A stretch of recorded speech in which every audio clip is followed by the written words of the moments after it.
sahabat jelajah supranatural di manapun Anda berada, perwataan manusia itu tentunya berbeda-beda. Karena perbedaan inilah maka semua akan saling melengkapi. Seandainya perwataannya sama, maka akan sulit, akan susah.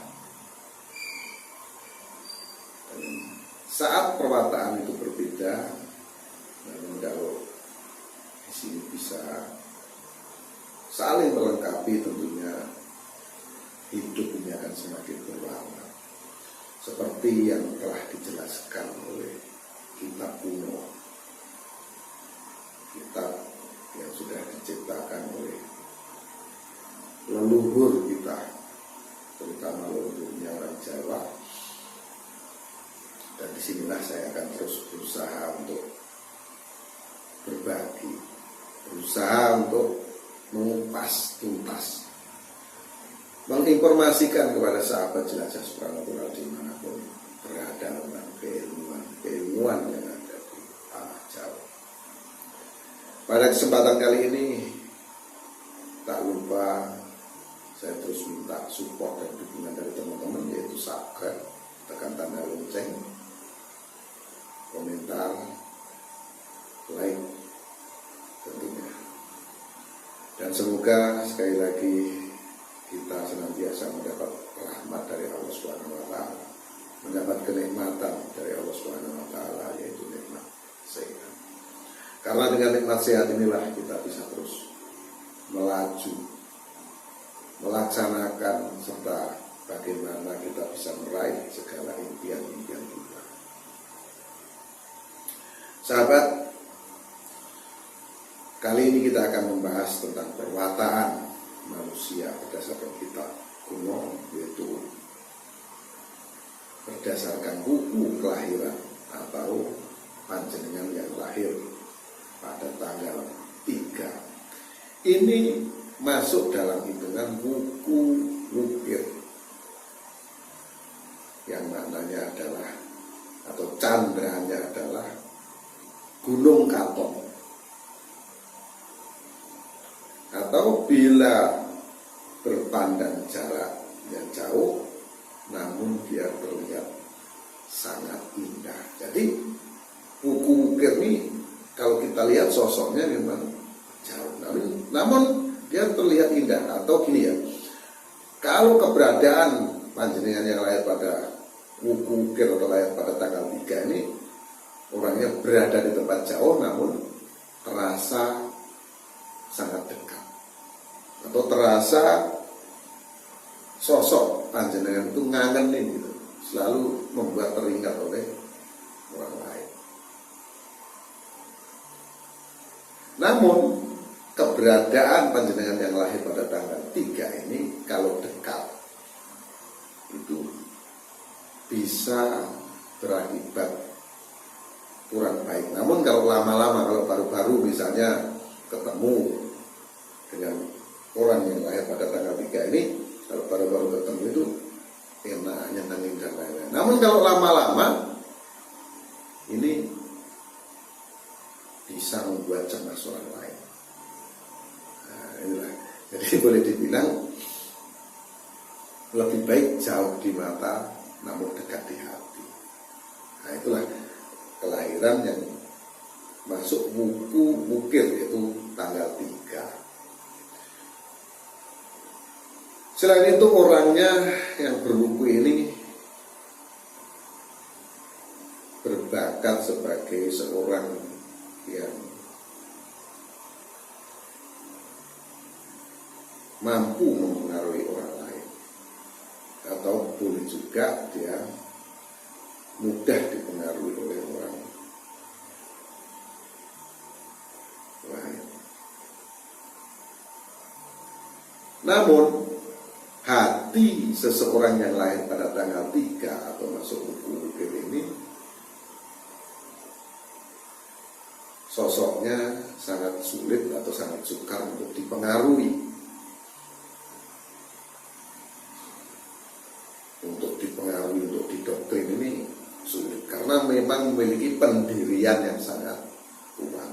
Yaitu tadi seperti yang dijelaskan di depan, kalau jauh itu terasa ngangenin, namun kalau dekat ini berbahaya atau bisa membuat orang lain cemas. Nah inilah perwataan yang dimilikinya. Jadi susah untuk diatur atau dipengaruhi. Panjenengan yang lahir pada tanggal 3 atau wukunya wukil, ini memiliki budi bahasa yang sangat menarik, yaitu orangnya ramah, berilmu, dan banyak berkorban bagi orang lain. Jadi suka membantu, suka menolong. Lambangnya adalah hewan rimba yang kelaparan.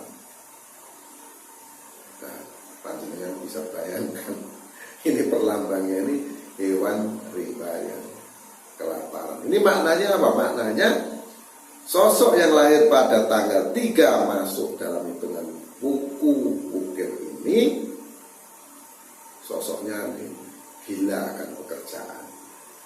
Semangatnya sangat luar biasa, seperti halnya binatang atau hewan rimba yang kelaparan. Jadi akan terus mencari. Semangatnya sangat kuat.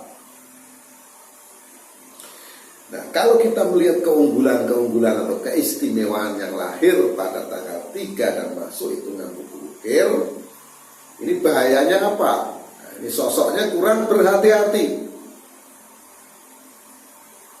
Namun jangan salah,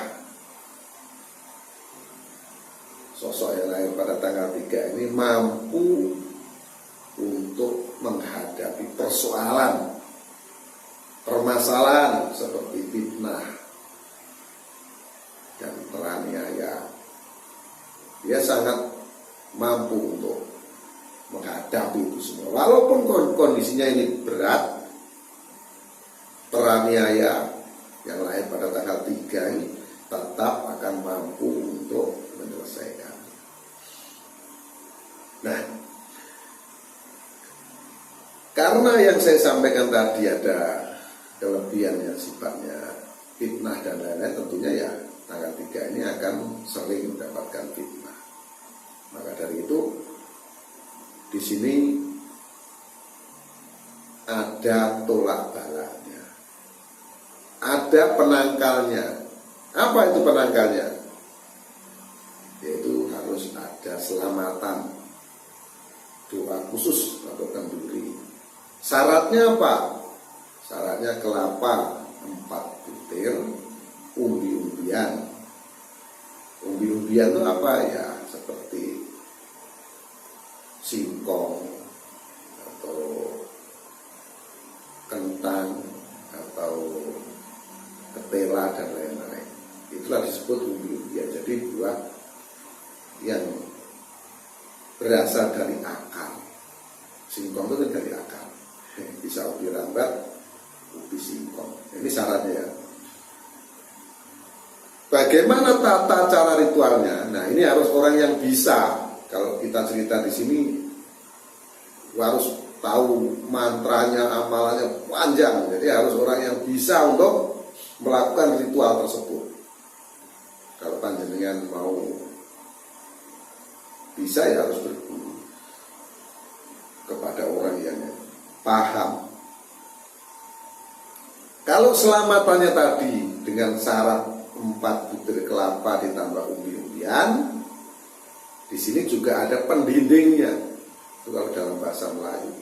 Kalau dalam bahasa Jawa bisa dibilang penangkal atau pengokoh, supaya kedudukannya itu betul-betul kuat, tidak tergoyahkan, tidak bisa diganggu, anti tenung, anti sihir dan anti santet. Ini harus apa? Ini harus menyimpan uang logam itu 5 mata uang logam. Jadi Anda harus menyimpan uang itu jumlahnya 5 keping, 5 biji. Kalau Anda bisa mendapatkan 5 mata uang logam, misalnya dari Indonesia Indonesia rupiah, dari Singapura dolar, dari Malaysia ringgit, dari Arab real dan lain-lain itu lebih baik. Namun kalau tidak bisa ya cukup dengan uang rupiah, yang penting jumlahnya 5 biji. Namun itu tadi setelah dilakukan ruatan-ruatan khusus. Nah, itulah sahabat jelajah supranatural penjelasan saya tentang orang yang lahir pada tanggal 3 masuk buku ukir berdasarkan kitab kuno. Di sini tidak ada paksaan untuk panjenengan percaya dengan saya sampaikan. Namun inilah suatu bentuk ikhtiar, satu bentuk usaha. Apabila memang panjenengan ada hal-hal yang sifatnya berat di dalam kehidupan ini, ya ini patut untuk dicoba. Karena apa? Karena ini memang tertulis di dalam kitab kuno. Akhirul salam wabillahi taufiq wal hidayah. Wassalamualaikum warahmatullahi wabarakatuh. Rahayu, rahayu, rahayu. Jangan lupa subscribe, tekan tanda lonceng. Dan mohon maaf atas segala kekurangan, karena setiap manusia tentunya banyak kekurangan. Kesempurnaan hanya milik Allah Azza wa Jalla.